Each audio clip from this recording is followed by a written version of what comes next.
Hello everyone, Tally and Farrell here from Board of It. Welcome to our April look back video.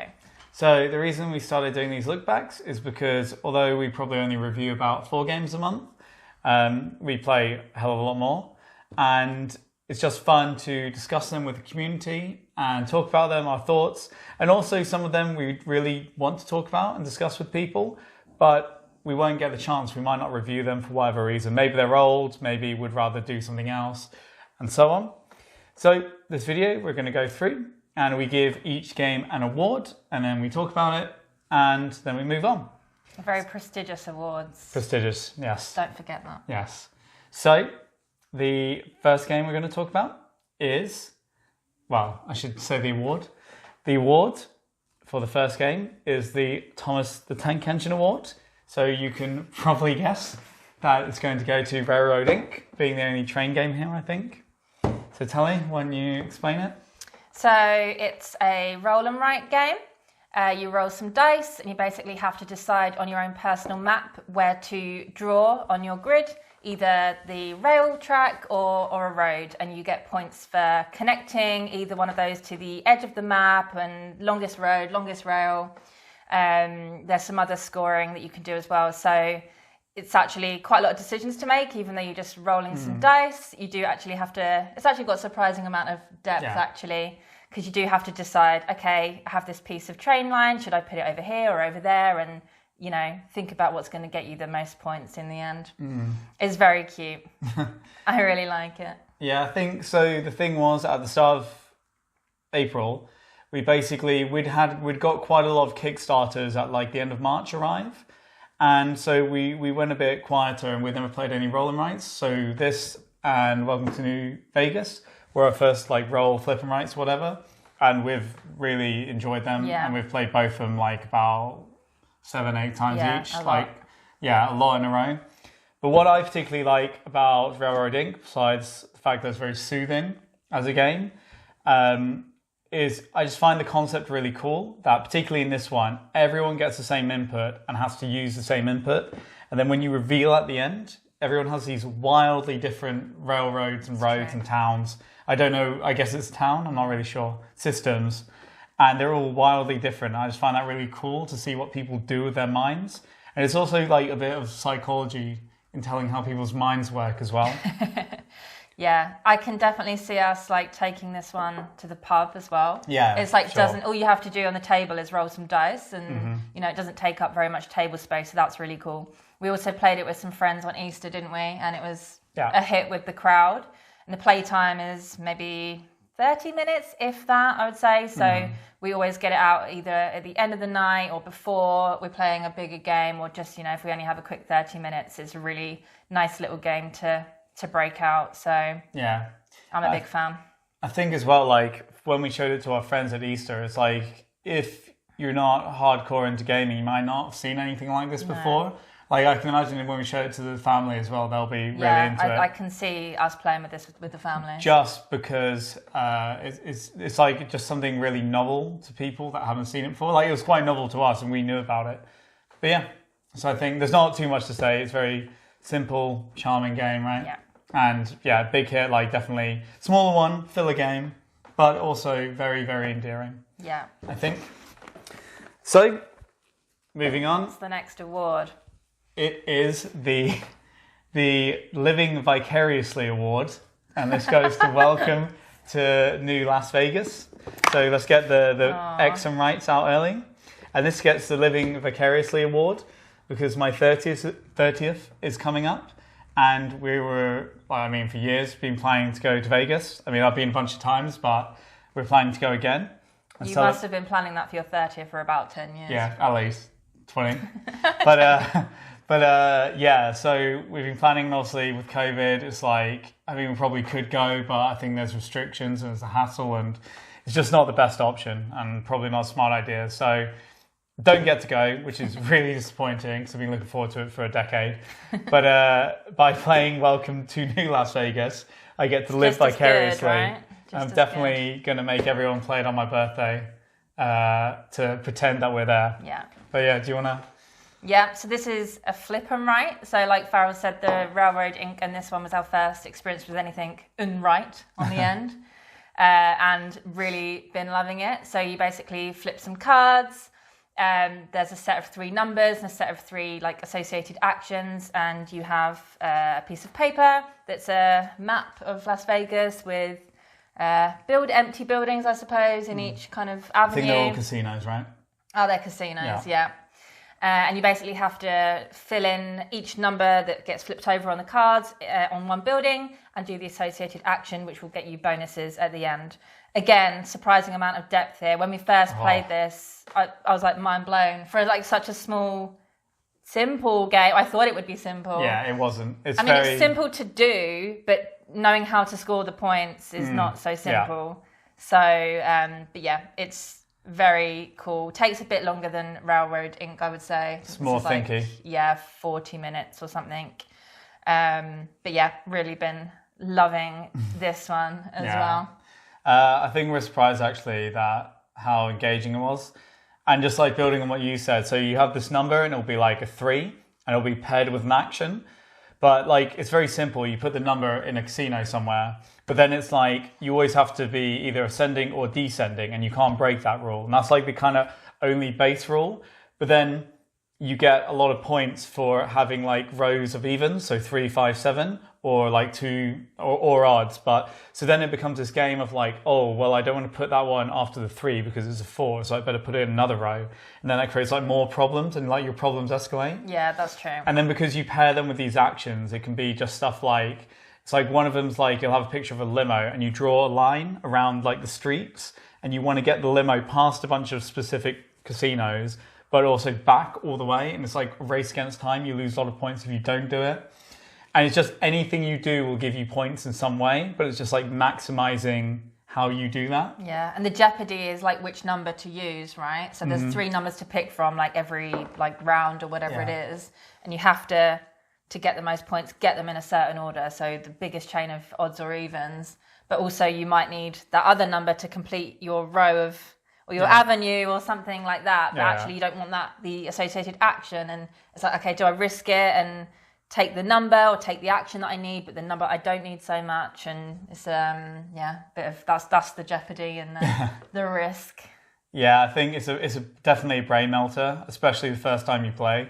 I will say this is very much a game that the first time you play, or not the first time, you need to play twice to fully appreciate it. Because the first time you play, even trying to teach it to someone is just like, because there's numbers everywhere and it's like they have to go ascending or descending, but you don't want to just do that. You want to put it like odds and evens, but then you need to think about like the columns for the hotels, but then are you going to put it with a show? And it's just like there's so many ways and like things you want to think about that you just need to play it twice basically to really like go for it. You have to go through a round of scoring, I think, to understand what you're supposed to be doing. Although we did play this with friends and it was actually it was fine, but it's also, it takes like a hell of a lot longer the first time you play. Yeah.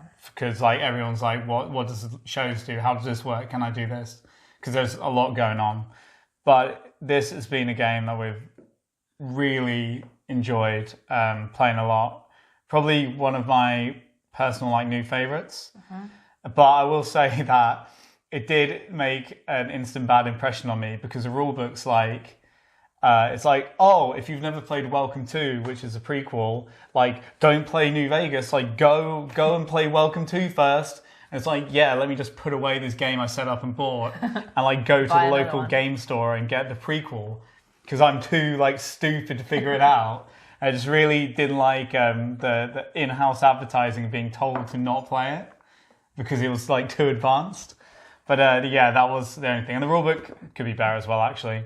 Like there was instantly in our first game an issue that the rulebook just doesn't explain or go over that I think would happen like all the time. I don't know how that missed like playtesting. It was just like if you get a tie on a certain track and like what happens because you get like lots of points or you get no points or you get like negative condition. It's just like, But yeah, this is very much as well something we could take on holiday to the pub. And it actually says it can play 1 to 50 people, which is technically true, but I'm not sure you'd want to. Yeah. Like standing in a bingo hall with a microphone. Yeah, that's how I imagine it. 7, 8. Flip your cards. But yeah, so welcome to New Vegas. I think we're going to review this, and it is. I think I probably prefer it to Railroad Inc. actually, but they are different games.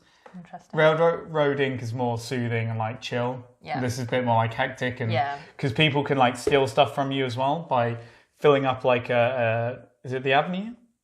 Yeah. The Avenue, yeah. And then they get a hotel, and then you get a crappier hotel if you do the same thing. That's true. So it's a bit more like, people can take stuff away from you, like a bit more. Yeah. Or you can mess with people based on the money thing at the start, which we won't go into. But yeah, it's a bit more of a brutal game, I guess. Yeah.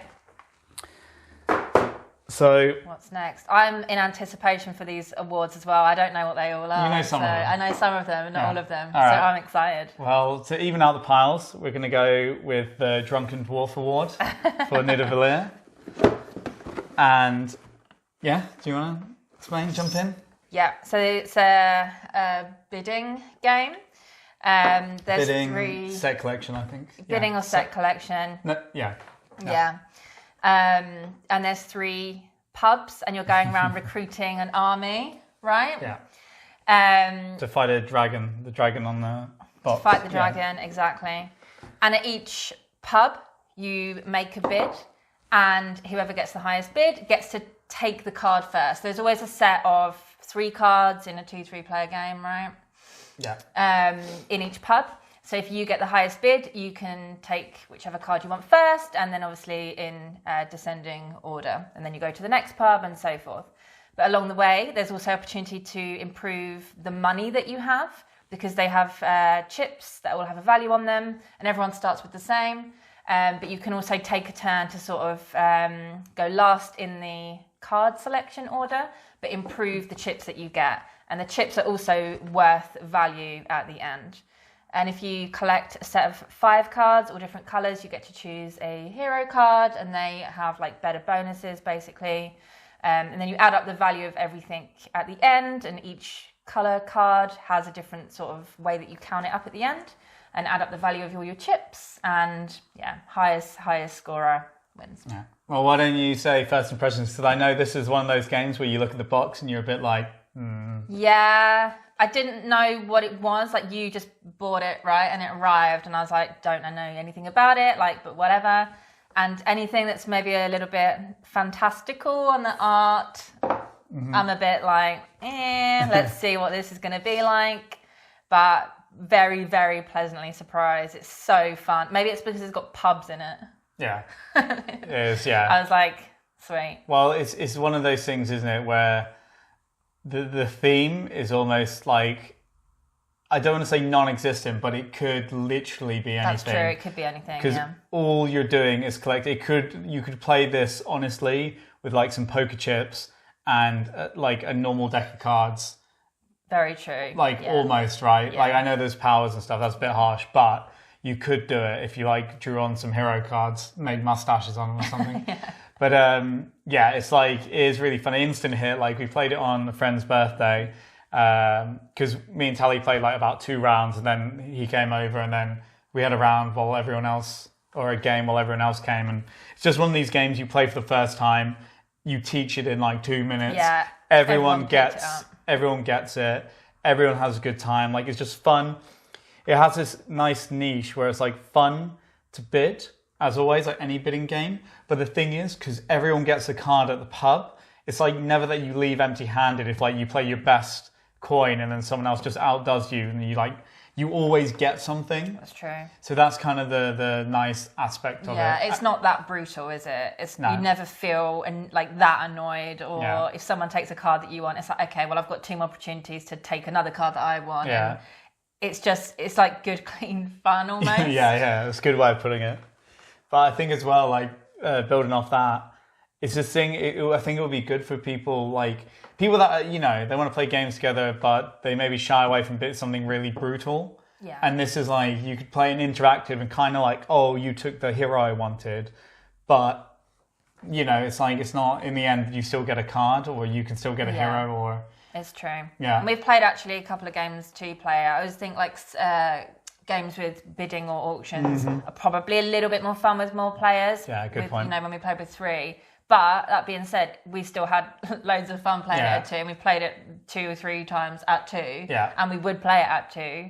So a good one as well. If you know you're worried about it doesn't work at 2, it's still really, really fun. It's a really good point, actually. I was really surprised by how good it is at 2. Obviously, because it's quite a quick, simple game, and also there's really like no downtime for players because everything's done simultaneously. Yeah, that's true. I also really like that. You could play with 5 people and it would be about the same time, more or less. But I'd rather play with 5, but it's like super, super fun at 2. I was pleasantly surprised. Yeah. But yeah, Nidavellir, I would be very surprised if we didn't review this at some point. But yeah, watch that space. So then I guess it's going to be a bit more of me talking for the next award. I mean, I've got some things to say. Yeah, well, that's true. You can say your opinion as well. But so the next award is the Am I Having Any Fun Yet award, which goes to Seventh Continent. And this is a game we got pretty much about a year ago now, maybe, somewhere around that. And we played it a few times, and I think you weren't really into it. And I was okay on it, but then the more I played, the more annoyed I got about it. And essentially, it's quite a highly rated game. I think it used to be in the top 20 on Board Game Geek. Maybe it's top 30 now. And it's kind of like a choose-your-own-adventure game as a board game. You have little map tiles that are cards, and you kind of explore wherever you want on this magical seventh continent. And you kind of move around, and you're trying to get rid of a curse, which usually requires you finding specific things on this sprawling map. But it's also a very, very tough and brutal game, and it doesn't play well with you. It's because in Choose Your Own Adventure, which I guess can happen in Choose Your Own Adventure book, but it's oh, I want to look at this thing because it seems interesting, and then a geyser blows up in your face, and you lose 7 cards, and yeah, it's just I think it's more of a personal thing because I know full well that people play this and they play with 7 curses at once, which is really brutal, and beat it. But I have played it quite a number of times, and I've probably tried the first starting curse 6+ times, and I've never come close to beating it. But I know exactly where to go, where to get food, where to get the items you need and where to go to solve it. Because I've seen it all. I just can't complete it because it's too tough. Because the way it works is anytime you want to do something, you move or you do an action, you draw from this deck of cards. And that deck of cards is your life. And when it's gone, you basically die, more or less quickly. And it's just really brutal. And because it's not just drawing cards, to do certain things and pass, you need to get these stars which are on the cards, and they might have 1 star, they might have 3 stars, they might have half a star, they might be a curse, which is nothing. And it's just one of these things where you can need 1 star, and you could draw 5 cards and not get 1 star, and that's 1/6 of your entire life.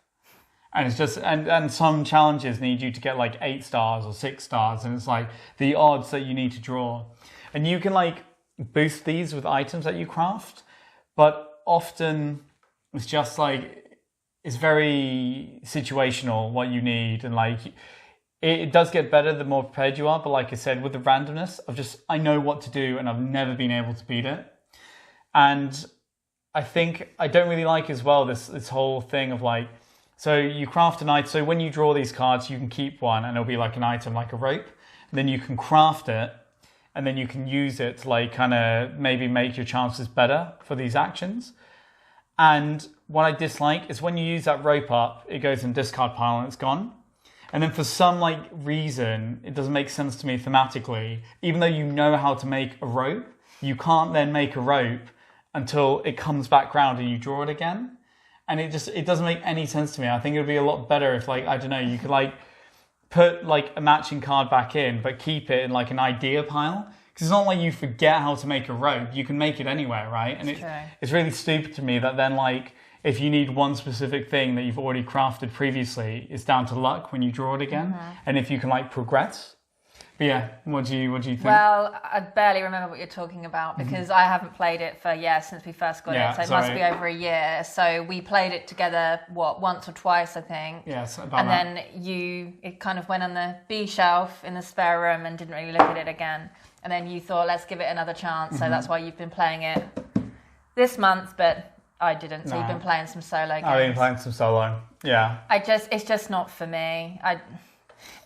Maybe I'm wrong, but I find it too abstract, and it's whole choose your own adventure. I'm like, I just didn't get the point in what I was doing. It's like, well, explore, and I'm like, no, tell me what to do. Where do I go? I want something that's more tangible. I felt it was very untangible, and maybe I just don't have any imagination. That's probably true, but I just didn't get what I was supposed to be doing. I lost interest a bit, and it's just not my type of thing. I prefer maybe games where it's, I don't know, you get points or there's something tangible that you do. I know they're trying to go and break the curse or whatever, but it's just just go and choose what to do. And I'm like, no, I just lost interest. Too abstract for me. Yeah, I think my thing is that why I got the award of Am I Having Any Fun is I finished the session and I'm just stressed out and everything in this game is brutal.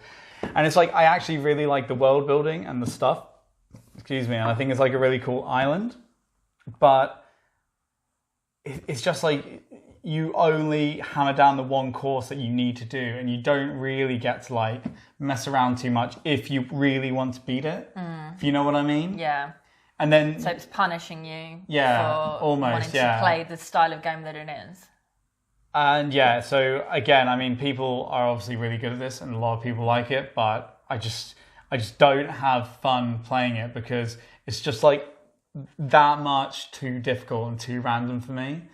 And it's not even I mean, we've got other games, right, that are like that are fine. It's just something about the way this does it. I think it's drawing the cards and anyway, yeah. So that's a rant about Seventh Continent.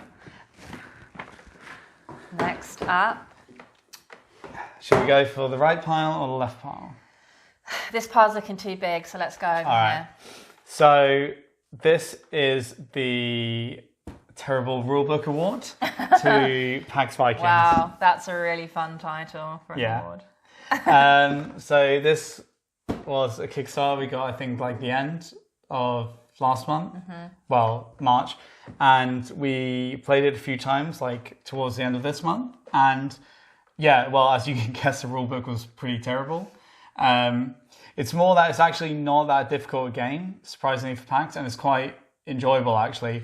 But Spread, we found out that the first game, 2 games we played together, we had played totally wrong the way the cards were used because the wording's really terrible. And then we found out after our third game, which we played with more people, that if you control 2 areas in a region, you then create a duchy and you can build a home base and all this stuff. And the only place it says that isn't when it tells you about playing those cards that go in these regions. It's way back at the start of the rulebook in concepts, and then never mentions it again except on a player guide. And it's just that all these different aspects of the rules are all over all these different information sheets. And it's just, we just keep missing stuff. And I'm like, how would you ever look to find out that rule in that place? Do you know what I mean? Yeah, I wouldn't know. I don't read the rule books. That's true. But when it's talking about these duchies, right, it tells you about how to make them before you even know the cards it's talking about, what they do or what they are. And then it goes on to describe these cards. And by that point, you forget, right? Because you're not holding that in your head, you're reading it. But yeah, it was really terrible rulebook that made actually a quite straightforward game a lot more difficult than it needed to be. Yeah. But yeah, why don't you explain the game then? So I guess it's semi-territory control, but not really. You don't particularly have to... The goals aren't, or the ones that we've played, aren't about owning territories. There's more objectives. So you have a player map with tokens that are certain tracks, that are certain categories, and the goals that we've been playing with, which are the baby goals, beginner goals, are to basically get out every token from a particular track. Yeah, actually, just to jump in, it actually, as you're saying, it really reminds me a bit of Scythe, actually. Yeah. Not in the way it plays, but in that you have all these tokens on your player board, and if you get them all off, you're probably going to win. Yeah. Well, at least the baby goals, to be fair. Yeah. But sorry. But then, you travel around with your Viking longships around the map. And in certain regions, you can basically do certain actions. So there's cards that you can play onto the map. And if you have your longship there and do you have to own it? This is the thing that we got confused about as well. You have to control it. Then you can take these certain actions in those certain regions that will obviously help to further your goals, basically. So kind of territory control, but also you're doing actions and gaining money and getting certain types of buildings out and stuff like that. But again, this was maybe one that surprised me a little bit, territory control games. Whenever I see a map like that, I'm like, oh, territory control, I'm just really bad at it. I'm bad at most types of games, to be fair, but the things with heavy combat I don't particularly like, so I was actually pleasantly surprised by this one. I think it's because it is territory control, but it's more about the actions that you have on the cards, and there's different ways that you can do certain things, and it's not all about territory control and combat. And also the combat is, well, it's not really combat. No. You just move into an area with more longships than the current player has there. And then if someone comes into your territory, you just move your longships back onto your player board. And I think the games that have combat that I don't mind are the ones where it's easy to get your ships or armies or whatever it is back out. I hate combat games where you build up your army and someone comes and tears you down, and then it's really difficult or really hard to reinstate your army. But games like this where someone moves in, they take you out, and it's okay, well, I'll just get it back out in the next round. That doesn't bother me so much. I actually really quite like this one. I was surprised that I didn't know what to expect, but it's actually really one thing you didn't touch on is there's actually a lot of negotiation. You're allowed, when you're moving, you're allowed to, if you're ever in the same location as someone else, you can trade pretty much whatever you want, and you can make deals and stuff. So someone can move into your territory and you could be I'll pay you 2 Viking money to go away, and just stuff like this, right? And we haven't really experienced that much of it because we've played 2-player, so there's no point negotiating, because you could, but it's and then we play with furthering the other person's goal if you agree to the trade, I feel. Whereas if you have more players, it would obviously be more interesting. You could stop other players and gang up on them. But that's an aspect that I really look forward to exploring, but we haven't. We played, I think, our 3rd game on Tabletop Simulator, and it was with some friends, and so that was 4-player, but we were basically just explaining, obviously it was quite an introductory game for them. So it was a bit keeping them in check with the actual rules, and then hopefully in the future we can build on negotiation. Yeah. But I think it was quite a hit, and it's very much actually, it's a tug of war game. It makes me laugh because I noticed when we're setting this up, it says 20 minutes per player, which is not true at all. Because it's a tug of war game. So it's when we play 2-player with the baby goals, it's have 6 church discs out, and it's if someone has 4 out, you're going to go into their church area and knock that disc off, which then resets it. Yeah. So it can go on a bit. It's not, I've never say it's over long or our stays is welcome. No. But it's very much but what if someone's close to winning, you go and stop them, basically. But what I like as well in that aspect is some games do this, and you circle the drain over and over, and it's just one on, one off. But because the cards here, there's such a huge card system and so many cards with so much variety, they're really cool. So it really gives you the options to just outmaneuver, get out of that pretty quickly. And also just the way the movement works and what you can do, it does really allow you to get out from under it, and just someone to get a smart advantage and then win. I was actually going to say that as well, because I think I've very recently discovered that I don't like these crabs in a bucket games so much, where it's just someone's about to win, everyone else just stops them, and it just keeps getting passed around in a circle until everyone just wants please end. I just don't really like that. Or some other games, it will just be down to turn order as to who will end the cycle. Whereas with this, it might happen once, twice, but you can actually stop the cycle by using the cards well and being a bit smarter. And it doesn't just end with like turn order. It's actually your strategy will end the cycle of take. And so I think that's really good. Yeah, I like... It's just that like in our last game, I was in a position to win on my next turn. And then Tally came in and just like rinsed me basically to make sure I didn't. And it literally, like, from me winning next turn, it then made the game like another 40 minutes longer, and then one of our friends won in the end. Because she just like absolutely nailed like this move where she got like 3 this out, I think, in one. We couldn't stop her. But yeah, and when we keep saying baby goals, it's that there's like different levels of goals and they're different difficulty. And we haven't tried it yet, but it's quite a cool thing that if you're introducing someone new, you can give them a really simple goal, and then everyone else that's experienced, like really, they're different levels of difficulty, but we haven't looked through them yet. I think I've looked through the normal ones. But it's just quite cool that you can like give a player an easy, straightforward goal, and then you can make yourself do something more complicated to balance it out, because obviously you have the edge. But I think it goes up to 6 people, and this is honestly like one of those games that I think would be tremendous fun with like 6 people, like trading, like ganging up on each other and making these little deals, and like I just think it would be really cool, and it's one that I really like want to keep playing at more players.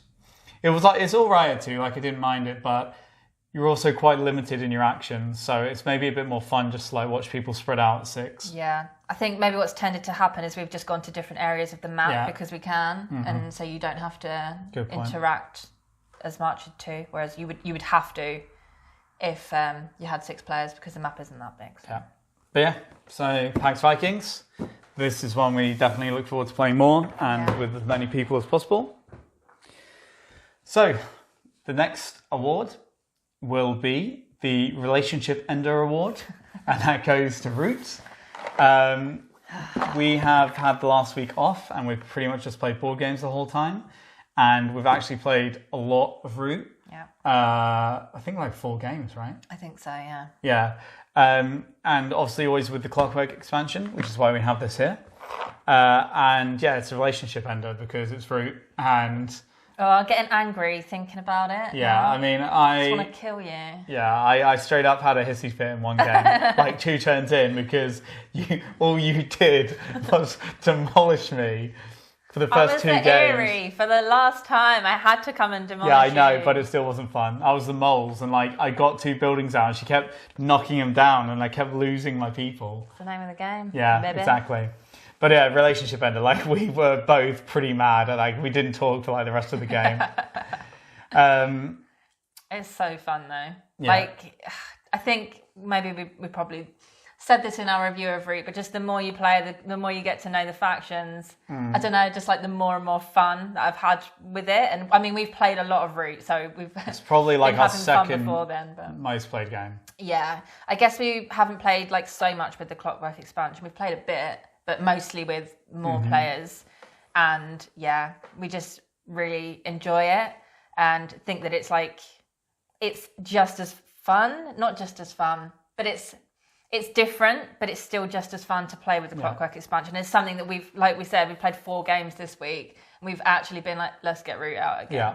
Just with 2 players because of the expansion. So big hit. I guess the only thing this time we've been playing, did we have the cats as the bot? Yeah, well, we did both the Eerie and the cats as a bot. I think when we've talked about it before, we've said that the bot works really well and does kind of simulate what a real player would do, and they get in your way, and like we've had to work together to like smack them down before because they were actually going to win. Whereas I felt maybe with the cats, I mean, maybe it's just chance, but when we played with the cats this week, they were a little bit behind and we didn't have to stop them. Yeah. Although I guess they still get in your way and they're still annoying to be there. You still have to like battle them to take their spaces and everything like that. So it's still like it's still really good. But I just felt like we didn't have to smack them down in the same way that we have done with some of the other factions. But maybe it was just a combination of factions or just what happened in the game. Yeah, I think it's probably. I think the thing is, what I really like is that they just simulate, like, not in the way they play necessarily, but the board state, they just simulate having another player there, which is what's great. And we'll come on to Oath later. But I think if you've seen our Clockwork Prince review, which is like the AI for the 2-player solo in that, the issue we had, and we actually played Oath again like recently with it, like in the last week, and it's just that it's like too easy for the Clockwork Prince, and it just feels like unfair. Yeah. And whereas with these Clockwork factions, it just feels like another player, and it never feels like particularly unfair. No. And also you can kind of deal with them because you can gang up on them. But yeah, one thing I will say is it was like we played with the Eerie the first time we played this week, and it was just they got into like this loop, and then I looked it up, and there was like there's already like errata. It's like totally different for the faction, right? And I was like, it's not great because I said in our root review that I thought this was like incredibly overpriced, the Clockwork expansion, because you just get like 3 player boards and like a deck, like a small deck of cards, and like that's it, and it's like as expensive as like the Riverfolk, I think, where you get like 2 new factions and all the pieces, and then to already have an entire errata for one of the boards, making it totally useless. I wasn't impressed. Yeah. But I still think this is like a terrific expansion if you're going to play 2 players, and we've had so much fun. I think one of the things that we did, but it's just like, so we played with, I think our last 2 games with the moles, the cats, and Eerie. So you have 3 heavily space dominant, like warlike factions. Well, the moles aren't necessarily warlike, but they cover ground, right? You need ground. And we were just sat there and we were just looking at each other. We're like, this is so much fun. Like, it's just so much fun. It's like such a great battle of the wills. Yeah. But yeah. Just a really great game. Like, the game that you play is just like... It's just so good. Fun. But also, I want to kill you. Yeah. Yeah, that was, I enjoyed. We played with a different map that we haven't used as well before. We used the 2 maps we haven't done. We didn't know. Sorry, we did the winter one, which we have done before, but then we did the lake, which we hadn't, and that was super cool. I really liked that. That's really my favourite one. It has a little ferry. We didn't really use it. I used it once, but it was fun to use for the 5 seconds. You can move your pieces from one side of the lake to the other using a little wooden ferry, and you put your little pieces on, and I was like, do, do, do. It was fun for 2 seconds whilst I moved them. But yeah, just final thing is that if you've watched this and you have no idea what Root is, because we didn't say at the start, but it's basically this asymmetric, you could say war game in some ways, where there's all these woodland factions and they all want to win, and it's like 1st to 30 VP, and they all play totally differently. And they all have different ways. So it's almost like when you play, 4 people are playing 4 different games. But it's incredibly well designed. And like we've had games where I think pretty much all 4 of the games that we're talking about with this, we were both 1 turn away. Like if one of us hadn't won, the other one would have won on their next turn. Like that's how close it is with these totally different factions. Yeah. And that, and I think that's incredible design. But yeah, it's really cool. Like the artwork's incredible. Yeah. Everyone loves Root. So, but yeah, so we had a lot of fun playing that actually, and yeah. All right, so we're now gonna do a callback to 2 awards from last month. So the first is going to be the Beige Traders Award to Praga Kaput Regni. Which is a Euro that we have very much enjoyed, and we put out a review last week. Hansa Teutonica won the Beige Trader Award for March, and now they have to hand it over to Praga. Yeah, maybe this should be the Beige Builders Award though, because it's building stuff. But yeah, that's so great. Why don't you go through it since it's one of your new favourites? Yeah, I do really love this. I think it's a great Euro. We called it in our review, it's been described before as the most Euro to ever Euro. So it's just a very solid Euro game about the building of Prague, and you're trying to please King Charles and help him to get Prague to become the shining jewel in his empire. This is basically, you have a rondel wheel that's like the central thing. So you take an action from the rondel wheel every turn, and the longer an action goes without being used, it accumulates more VP for you to even do that action. or the sooner it's been used, or the more recently it's been used, it costs you money to do it. And every time you take an action, you also get a little bonus. So just points flying at you from everywhere, basically. And there's lots of things you can do. So you can build, I call it residential tiles, but they're not, the houses on the bottom of the map, and that will get you points. You can work on the Charles Bridge, that will get you points. You can build walls around your own player mat, that will get you points. And then there's also the Hunger Wall and the Cathedral, and you have to sort of tie in what you do there on the space that you move with some tokens that you get from building walls and houses. There's a lot going on, but you can get points from literally every turn. You're going to be getting at least some points. So we really enjoy that because it always feels like you're doing well and you're being rewarded constantly. So we really think this is what makes it quite endearing and like charming to play. I'm not very good at it. I'm not very good at Euro games, even though they're, probably one of my favourite categories. But yeah, I'm a big fan. But we said in our review, it's nice and the components are good and it's fun to play, but it doesn't do anything particularly novel or new. Maybe the way it's set up is like quite cool with the rondel wheel and the 3D components, but it's not doing anything particularly jazzy. Jazzy. I don't know, it's pretty jazzy with 3D theme. Yeah, okay, jazzy's not the wrong word. Not the right word. That's the wrong word. Yeah, that's the wrong word. But so we shouldn't spend too much time on this because we have an entire review, and the review's only 10 minutes actually, so we'll probably end up talking about it longer if we keep on it. But so everything you've said, I think the rondel wheel is super fun to play around with. The 3D structures are really cool. I quite like that it's really like snappy. It's really quick and snappy on the turns. And that is why it maybe elevates it a bit above me, because a lot of Euros can be quite stodgy on your turn and like slow. It's just really quick and like engaging and fun. And like you say, you get points all the time. So you just always feel rewarded no matter what you do. And the action is quite simple and it's quick to pick up and like all that. But it's just really a terrific Euro. Yeah. So Beige Traders Award. So then, also returning from last month, we have the I'm Not Dead award to Mansions of Madness. I mean, we probably are dead in it. Yeah, that's true. We were very much dead. We all died. Yeah.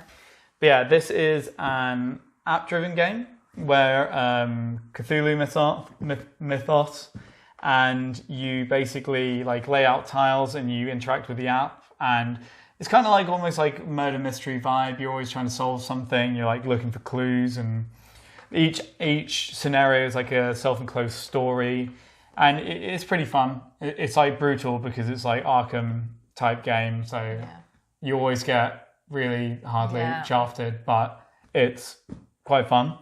But yeah, we got this out after about like I would say a year, and we played it with we did the train scenario in the Horrific Journeys expansion, and basically it was. I mean, I really enjoy the Horrific Journeys scenarios, but we got really hard done by on the final turn and we lost. It was basically that we had all the items we needed. We were in the positions we needed. So all it needed to be is, I think, Tally needed to like do one action, interact, and I need to do like an action after her, interact. And like, that was it. We'd like won the scenario. And then the app basically just threw loads of like these portals and monsters at us. So it like spawned portals on both the spaces we needed to interact with and a monster on the space we needed to interact with. And it's like, basically you have to try and evade the monster if you want to do anything. But then if your action isn't like closing the portal, you get sucked into it and you lose that character like for like a turn. And it was just this thing where we went from literally having 2 actions with 4 characters to do it to it being like literally impossible to do. Mm-hmm. And it's so brutal after like a couple of hours playing it as well, just for it to come down to that. It just really, I just felt it really cheap more because it like spawned a portal on one space that we needed, spawned a portal on another space that we needed, and then went back and spawned a second portal on the place but the second portal doesn't occur and it spawns a monster. And I was like, that is so cheap because there's like 20 spaces and it's like specifically done that to spawn a monster. It's like, close it, run away from the monster. And anyway, yeah, so brutal, very brutal. Yeah, I think with this game, for me, it's like one of those games where you say, should we play Mansions of Madness? And you always say and I'm no. always a bit like, ugh. It like feels like it's going to be a slog almost. Yeah. But then as soon as you get it out, I'm like, okay, it is quite fun actually. Yeah. And like figuring out the puzzle of like, you know, because each character will have different items and different characteristics and, you know, figuring out together, okay, you should go and do that and that character should go and do that, you do this. Mm-hmm. That is actually, it is quite fun to like solve the puzzle of the most optimal way in order to do things. So I always do have, again, fun playing it. It is fun. It's just annoying when you spend all that time and lose because the monster just comes and makes you dead, basically. Yeah, I think I care less than you with this type of game anyway. Yeah. But you always take it much harder if we lose. Oh, Eldritch Horror. I don't mind that at all. It makes me so sad. I'm like, what a waste of my night. What a waste of my life. It's just so like depressing at the end. Yeah, but I've been kept trying to get this out again this week, and you won't let me. So maybe I'll break you down at some point. Maybe. All right. So before the final two, we're going to have a brief interlude, and it's going to be the award for most useless but wonderful buy. And that goes to these iron clays from Roxley Games that I saw in, I think, one of No Pun Included's videos, and I was like, I've got to get those. Mainly for even food chain magnets. I hate the paper money in that. But yeah, we've got these iron clays and we've been using them every time we can, and they're so awesome. I love them so much. They can get the Treat Yourself award. Treat yourself. Yeah, treat yourself award. Utterly pointless, but makes you feel really fancy. Yeah, I'm all for that. I absolutely love them, and it's just such a nice set and nice box. But yeah, fully recommend this. I can't... like, I almost just want to play games now with money in so I can use this. Yeah. We haven't played Brass Birmingham yet with them, which is going to be fantastic. Yeah. What did we play with them though? And the juxtaposition of the game and the money was like really didn't make me comfortable. Well, it wasn't money though. We played Anachrony. Oh yeah, and we used it as victory point. Well, no, I did, and it didn't really work. No, because it's like victory point tokens. I was just being facetious. Yeah. But okay, so final two, and let's go with the pleasantly surprising award to Komet. Because Tally usually despises, so this was Kickstarter, Komet Blood and Sand, and Tally usually despises Dudes on the Map games. And we all played this, and it was actually like, even I was pleasantly surprised by just how fun it is. Yeah. So do you want to... Yes, so I guess it is area control, but you're also trying to do kind of objectives with the area control as well. So... It's set in fantastical ancient Egypt. No, I'm pretty sure they're giant scorpions. Yeah, okay, real ancient Egypt with the giant scorpions and the gods. And each player kind of has like a home territory where you start out, and you can teleport your armies to different areas. And some of the areas will get you victory points at the end of the round. Some of them will get you prayer points, which is basically the currency. And if you fulfill certain criteria, like control 2 temples at the end of the round, you get victory points. And it's the first to 9 victory points who wins. Technically. But you have to maintain the position for an entire round. So this is one of those games where you can, continuously take the victory away from someone. If someone's getting too close to 9, you've still got another, they have 9, you've got a chance still to take some points away from them. But you can basically do 5 actions on every turn in the day phase. No, well, you have 5 actions and you do 1 per turn. Yeah. Okay, yeah. So turns and rounds. So it's pretty, round. In every round, there's 5 actions and you do 1 per turn, yeah. Exactly. Well, and it could be move and get prayer points of the currency. There's also quite a nice little mechanic where you have pyramids as well. and the level of your pyramid determines what bonus tiles you can get. Are they called bonus tiles? I don't think that. Powers, I think. Powers. Well, it says, I'll read it upside down, you keep talking. Power tiles. So if you only have a level 1 pyramid, you can only get level 1 power tile and level 2. So one of the actions is also to like build your pyramids up as well. So there's a decision to make there. Like, do you build pyramids up in the beginning to get better power tiles and then go on the attack? Or do you attack straight away to try and get some points in the beginning and get more prayer points and have more currency, because everything costs the prayer points as well. And if you get level 4 pyramids, that's also worth a victory point. But the thing is, most of the victory points can be taken away from you. There's only a couple of types of points that are kind of permanently on your track. So yeah, it is a bit trying to stop people getting points and taking points away from them as well.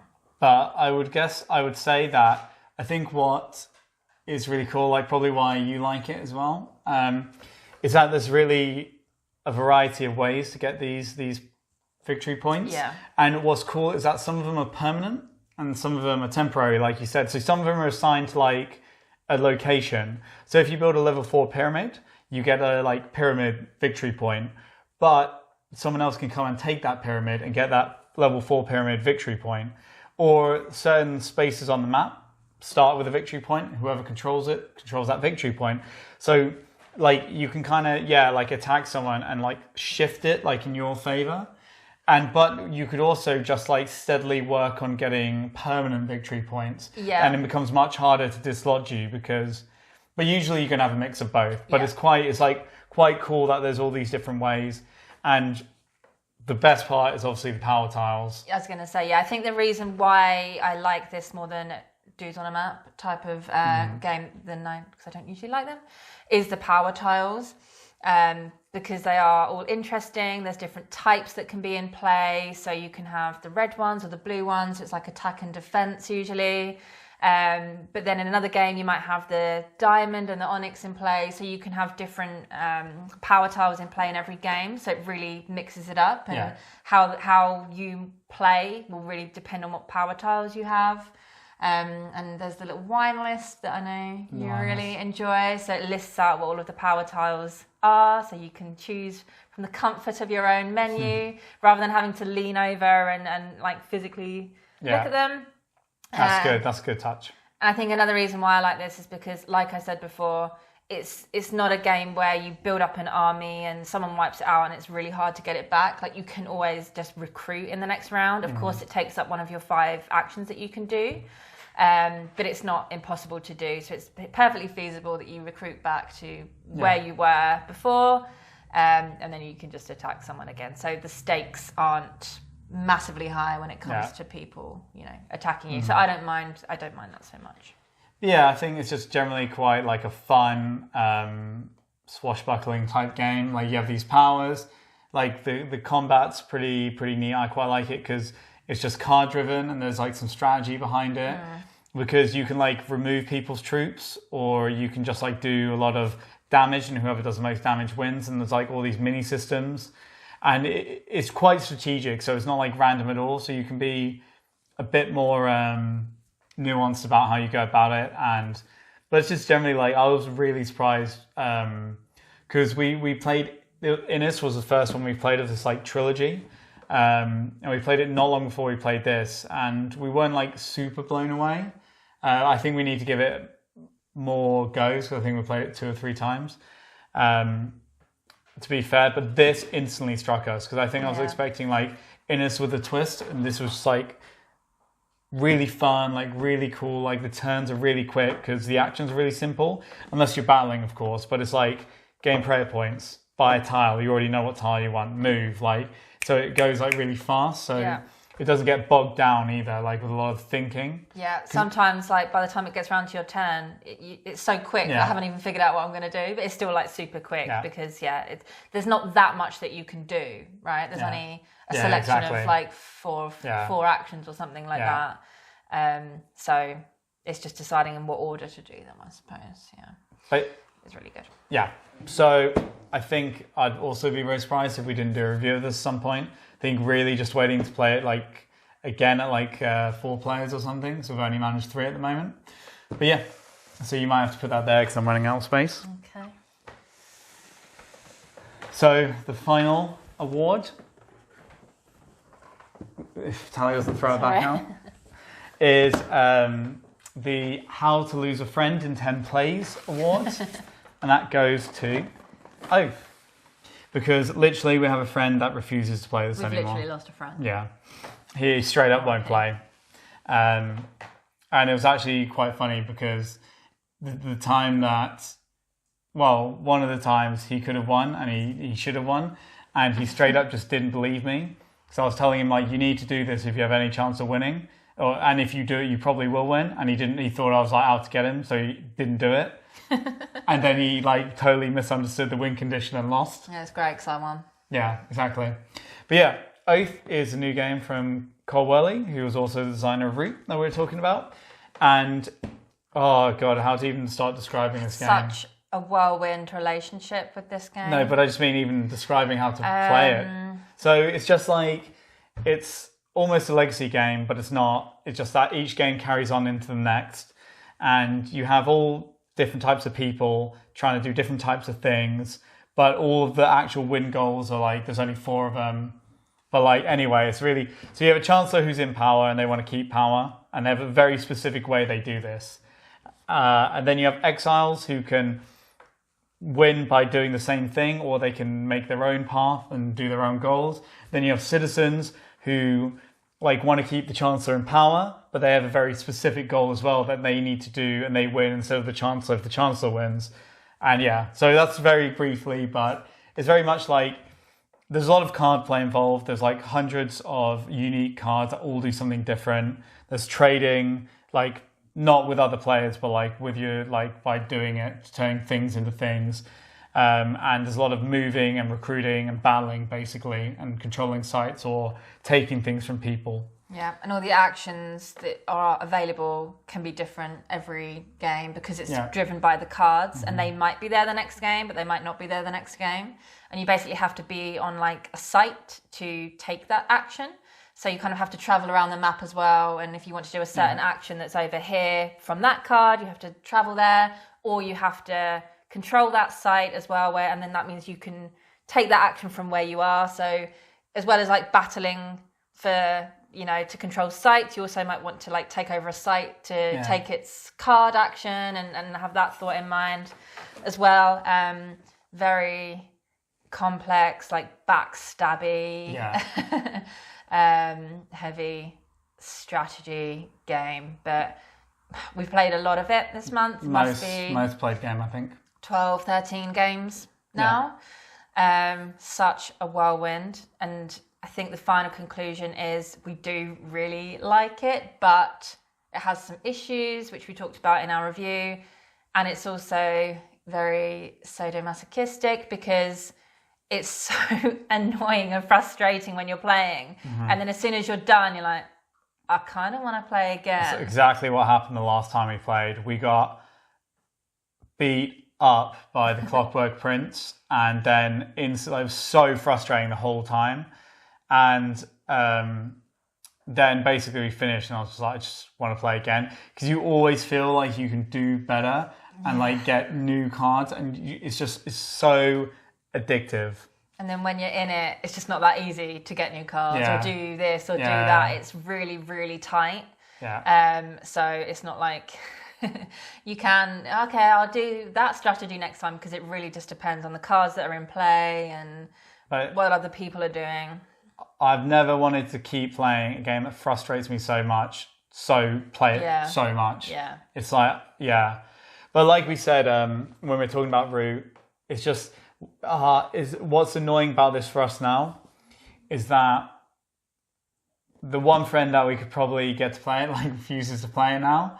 And then the rest we could, but like, we obviously rotate a lot of games. And like, I think like another person we play with, he didn't like it at all. And there's like another guy who we could probably get to play it, but then it's like, could we get them to play it over like any other game? Yeah, exactly. Or so that's the thing, right? It'd be like forcing them to play it almost. Yeah. So I don't know how much we'll be able to get it like in the future, like with like good player counts. Because it's such a game that you have to play at least 5-6 times to even start to enjoy it, in our opinion, to understand what you're trying to do. And then even then it can just be the most frustrating thing ever, even when you're like enjoying it. Yeah. So you have to like push through and like find that right group of people who are willing to do it. And we could probably force our friends to do it. Yeah, it's not worth it. Yeah, there's, you know, other games but they would probably want to play. That's the issue. I'd just love to play it more. But and yeah, playing with two is fine, but it's like, as we've said before, like in our Clockwork Prince discussion, and I think earlier, it's just that the Clockwork Prince it's so overpowered, in my opinion. It just doesn't feel almost fun playing against it, because it has like because for a human player, the game is so difficult and so tight. And it's like, yeah, someone might get something from you, but they've like worked for it or found a system or like gamed the game. But with the Clockwork Prince, it's just like, oh, it gets like 6 money and then it does like 4 more actions. And like, if it's going to take something from you, it's going to take it. Like, it's nigh on impossible to prevent it from getting what it wants from you. Yeah. And it just feels so unfair to watch it like accumulate all this stuff and then come over. The amount of money and warbands that it gets would never happen with a human player. Yeah, so it's just crazy. And then it has this system where like the more battle cards it draws, the more its tactics go up, and like it can go up in other ways, and it just rolls up on you like 3 turns in with like 15 warbands and throws like 18 dice at you. And it's I mean, it's a very complex game, so I think there's no easy way. So it's not like trying to be mean about it, but yeah, it's just, that's what's so annoying, because it's actually, it like works quite well. It just, if it could only be reined in a little bit, is the thing. Because it's like telling that in all of these games we've played, like 2-player, I think the Clockwork Prince has won at least as often, if not more, as we have.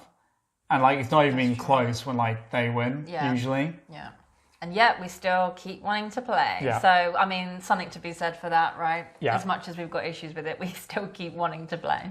Yeah, so I think we'll leave it there because we've got a few videos on this, but this was like our game we played the most this month, and what a box. Lost a friend over. Worth it. What Goodbye. a box of stuff. It's certainly an experience and certainly something novel, I'll say that. But yeah, so that was our look back at April. Thanks for watching, and we obviously really appreciate it, especially if you could like, subscribe if you haven't already, or just comment. We'd love to hear what you think about any of these games. That's why we're doing this, to talk with you guys about them. And ask us any questions about any of the games that we mentioned. We'd love that. Yes. So thanks a lot. Thanks for watching. See us next week for a normal review and some doggos. One is down here, but yeah. Yeah, on our feet. See ya. Bye.